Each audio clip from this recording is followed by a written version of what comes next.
வீட்டிலிருந்து புறப்பட்டு வெளியே செல்லுகிற போது வேப்பிலை நீராவியை நாம் சுவாசித்தல் மிகவும் அவசியம். நோயில்லா பெருவாழ்வு வாழ இயற்கைக்கு திரும்பவும் வாருங்கள். வேப்பிலை நீராவியை நாம் சுவாசித்தல் மிக மிக நல்லது. கடுமையான இருமல் இருக்கின்ற போதும் இதனை பயன்படுத்தி பாருங்களேன். வாங்க ட்ரை பண்ணிடலாமா?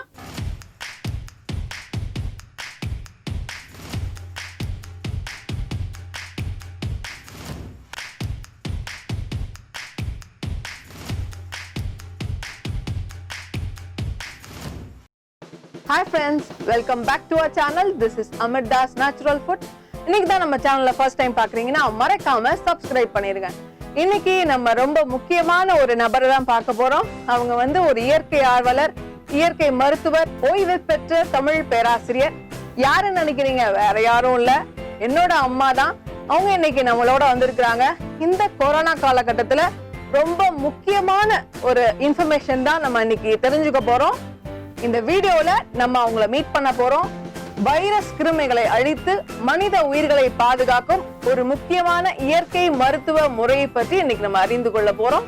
வாங்க அவங்க பேசுறது நம்ம கேட்போம். Hi mummy. ஹாய், அனைவருக்கும் வணக்கம். இந்த பதிவின் வழி உங்களை சந்திக்கிறதுல நான் ரொம்ப மகிழ்ச்சியா இருக்கிறேன். ஏன் தெரியுமா, நம்ம இயற்கையோட ஒட்டி தான் வாழணும். இன்னைக்கு இயற்கையை விட்டு ரொம்ப தூரமா விலகி போயிட்டோம். இயற்கையை நமக்கு அள்ளி தருகிற கொடைகள் ஏராளம். நம்முடைய வாழ்வு இயற்கையை நோக்கி நகருகிற போது எல்லா நோய்களிலும் இருந்து ஒரு விடுதலை நமக்கு கண்டிப்பா கிடைக்கும். இதை நம்ம உணர்ந்துகிட்டோம்னா நோய் இல்லாத பெருவாழ்வு வாழ முடியும். இன்னைக்கு நம்ம என்ன தெரிஞ்சுக்கொள்ள போறோம்னா, வேப்பிலையை பத்தி தான் தெரிஞ்சுக்கொள்ள போறோம். இது நம்ம நாட்டுல சாதாரணமா காணப்படக்கூடிய ஒரு மரம். இதனுடைய மகத்துவத்தை நம்மள அநேகருக்கு தெரியவே தெரியாது. அதை பத்தி யோசிச்சு கூட இருக்க மாட்டோம். ஆனா ஒவ்வொரு வீட்டுக்கும் ஒரு வேப்ப மரமோ 2 வேப்ப மரமோ இருக்கும்.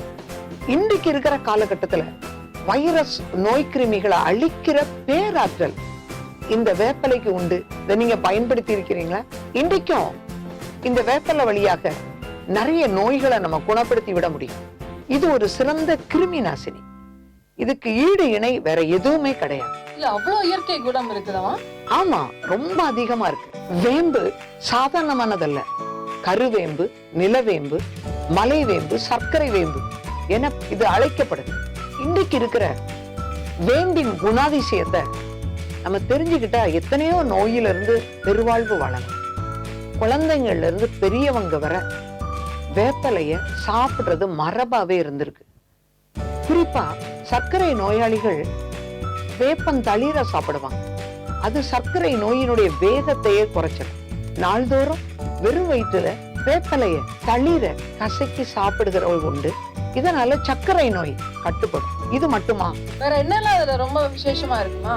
அதாவது வயிற்றுல இருக்கிற பூச்சிகளை அழிக்கிற பேராற்றல் இந்த வேம்புக்கு உண்டு. குழந்தைங்கள்ல இருந்து பெரியவங்க வர பழைய காலத்துல வேப்பலைய வாரத்துக்கு ஒருக்கா உருண்டையாக்கி அதை அரைத்து விழுதாக்கி குழந்தைங்களுக்கு ஒரு குண்டிமணி அளவு கொடுப்பது வழக்கம். பெரியவர்கள் ஒரு கடுக்காய் அளவு சாப்பிடுவது வழக்கம். இப்படி சாப்பிடுகிற போது உடலில் நோய் எதிர்ப்பாற்றல் பெருகும். அது மட்டும் இல்ல, இன்னும் இருக்கு. இதனுடைய ஆற்றல்களை நீங்க தெரிந்து கொள்ளணுமா? வேம்புக்குள்ள பல நன்மைகள் இருக்கு. வேப்பம் பூ, வேப்பம் பட்டை, வேப்பம் பிசின், அந்த வேப்ப முத்து இருக்கிறதே, அதிலிருந்து எடுக்கப்படுகின்ற எண்ணெய் என ஒவ்வொன்றும் தனி சிறப்பு மிக்கவை. வேப்பம்பூ, வேப்பம் எண்ணெய், இதுல என்ன அவ்வளவு பெரிய விசேஷம் இருக்கு? வேப்பம் பூ அதை அரைச்சி விழுதாய் தலையில போட்டா தலைமுடி கொட்டுறது நின்று விடும். வேப்ப இலைய கூட இது போல விழுதாக்கி தலைமுடி கொட்டுறதுக்கோ பூச்சி வெட்டுக்கோ இல்ல தலையில அரிப்பு பொடுகு ஏற்பட்டால் இதை இப்படி நம்ம பயன்படுத்தி கொள்ளலாம். இது மட்டும் இல்ல, வேப்ப எண்ணெய் நிறைய நோய்களுக்கு மருந்து. வாதம் தொடர்பான நோய்களுக்கு எண்ணெய் காய்க்கிற போது இந்த வேப்ப எண்ணெய் வலிகளுக்கு நிவாரணியா இருக்கு. ரொம்ப முக்கியமா ஒரு விஷயத்த சொல்லணும்னு நினைச்சேன். மஞ்சள், சின்ன வெங்காயம், வேப்பலை மூணையும் நன்றாக விழுதாக அரைத்து காலையோ கையிலையோ புண்கள் ஏற்பட்டாங்க அதுல நீங்க பயன்படுத்தி பாருங்களேன், முற்றிலுமான பூரண குணம் ஏற்படும். அத்தனை சிறப்பு தன்மைகள் கொண்டதுதான் அந்த வேம்பு. நம்முடைய நாட்டினுடைய சொத்து, நம்ம வீட்டின் சொத்து. இதை பாதுகாக்க வேண்டியது நம்ம ஒவ்வொருத்தருடைய கடமை. முக்கியமான விஷயத்த இன்னைக்கு நம்ம பேச போறோம். இந்த கொரோனா காலத்துல இந்த வேம்பு எவ்விதமாய் பயன்படுகிறது.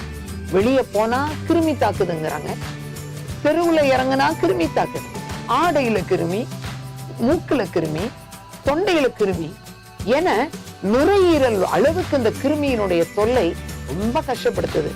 ஏன் கஷ்டப்பட்டுட்டே இருக்கிறோம்? நம்ம வீட்டுல இருக்கிற வேப்பலையை நம்ம எடுத்துக்கணும். என் கையில வச்சிருக்கேன் பாருங்க, இந்த அளவோ இதோட அதிகமான அளவோ வேப்பலையை நீங்க எடுத்துக்கலாம். இந்த வேப்பலைய ஒரு பாத்திரத்துல போட்டு அது மூழ்கும் அளவிற்கு தண்ணீர் வைத்து விட வேண்டும். சிறிதளவு மஞ்சளையும் அதனுடன் சேர்த்து விட வேண்டும். ஒரு மூடி போட்டு வைத்து இதனை அடுப்பில் நன்றாக கொதிக்க விட வேண்டும். இது கொதித்து ஆவி வெளிவர தொடங்கும்.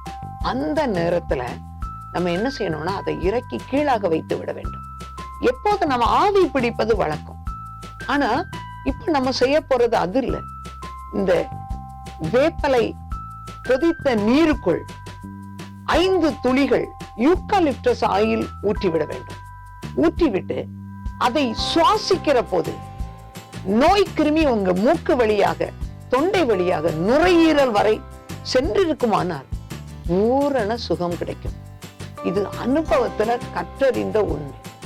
மறுபடியும் சொல்றேன், இந்த காற்றை இன்ஹேல் பண்ணும்போது அது அப்படியே வாய் வழியாக, தொண்டை வழியாக நுரையீரல் வரை செல்லும். அப்படியே ஆங்காங்கு அடைபட்டிருக்கிற சளிகள், நோய் கிருமிகள் தொற்று விலகி ஓடுவதை நீங்கள் பார்த்து கொள்ள முடியும். உடனடியான நிவாரணத்தை தருகிறது. இந்த வேப்பிலை நீராவியை நீங்கள் சுவாசிக்க வேண்டும். இந்த வேப்பிலை நீராவியை அப்படியே சுவாசிக்கிற போது பூரண சுகத்தை நீங்க நல்லாவே அனுபவிக்க முடியும். இதை இன்ஹேல் பண்ணி உள்ள கொண்டு போகணுமா? கண்டிப்பா. சமீப நாட்கள்ல கொரோனாவால பாதிக்கப்பட்ட சிலர் இந்த செய்முறை அனுபவத்தை சொன்ன போது பயன்படுத்தி பார்த்தார்கள். அவர்கள் சொன்னார்கள், உள்ளுக்கு அடைபட்டிருக்கிற சளி எல்லாம் விரைந்து வெளியேறுவதை நாங்கள் உணர்ந்து கொண்டோம். மிக மிக அற்புதமான மருந்து என்று சொன்னார்கள். ஆகவே இயற்கை நம்மோடு இருக்கிற போது, இயற்கை வழிமுறையை பின்பற்றுகிற போது கிருமி நாசினியாக இந்த வேம்பு செயல்படுவதை நாம் உணர்ந்து கொள்ள முடியும். ஆகவே இக்காலகட்டத்தில் நாம் வீட்டிலிருந்து புறப்பட்டு வெளியே செல்லுகிற போது திரும்பி வந்து வேப்பிலை நீராவியை நாம் சுவாசித்தல் மிகவும் அவசியம். வேப்பிலை நீராவியை நாம் சுவாசித்தல் மிக மிக நல்லது. உடனடியான பலனை நீங்கள் உணர்ந்து கொள்ள முடியும். கடுமையான இருமல் இருக்கின்ற போதும் இதனை பயன்படுத்தி பாருங்களேன். காலை மாலை என 2 நேரங்களிலும் இந்த செய்முறையை நீங்கள் பயிற்சித்து பார்க்கலாம். இந்த வேப்பலை நீராவில இவ்வளவு விஷயம் இருக்கா? கண்டிப்பா ட்ரை பண்ணிடலாம். வாங்க ட்ரை பண்ணிடலாமா?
இந்த கால சூழ்நிலைக்கு ஏற்ற ரொம்ப அருமையான ஒரு மருத்துவ முறை எங்களுக்கு நீங்க சொல்லியிருக்கீங்க. உலகத்துக்கே இந்த மருந்து ரொம்ப பயன்படும். இத மாதிரி பல பதிவுகள்ல நம்ம இவங்களை மீட் பண்ண போறோம். ரொம்ப நன்றி நண்பர்களே. இந்த இயற்கை மருத்துவ முறையை உலகத்திற்கு கொண்டு போய் சேர்க்க வேண்டியது உங்க கடமை. கண்டிப்பா இந்த வீடியோவை மத்தவங்களுக்கு ஷேர் பண்ணுங்க. இந்த வீடியோ உங்களுக்கு பிடிச்சிருச்சுன்னா லைக் பண்ணுங்க, கமெண்ட் பண்ணுங்க, மறக்காம சப்ஸ்கிரைப் பண்ணிருங்க. கீழே இருக்க பெல் ஐகானை கிளிக் பண்ணிருங்க. நோயில்லா பெருவாழ்வு வாழ இயற்கைக்கு திரும்பவும் வாருங்கள். பாய்.